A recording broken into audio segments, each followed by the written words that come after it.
for the Winter Classic, we had 4 cameras set up, and we had kind of some roving cameras. So we had a camera in the locker room, we had some on the actual ice attached to the boards and things like that.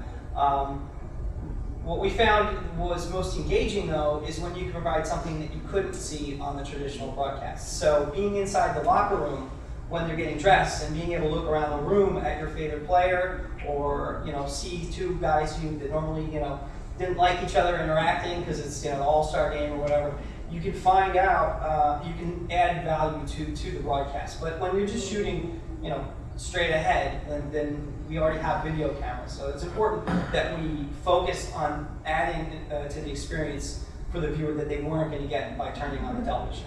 And we were hoping they were going to, we want them to do this side by side. So, NBC obviously wants to drive as many people to watch the broadcast as possible, but we want to continue that conversation online. So we need to add something beyond just what you saw during, the 3 periods.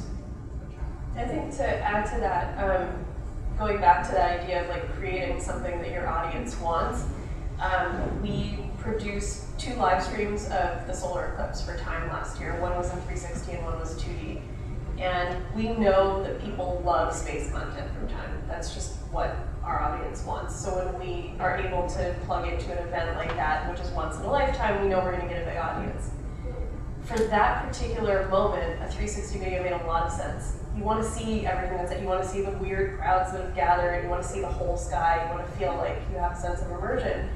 And in that case, our 360 live stream outperformed the 2D live stream many, many, many times over. It was the most watched live stream we've ever published to Time's YouTube channel, 360, 2D, or otherwise.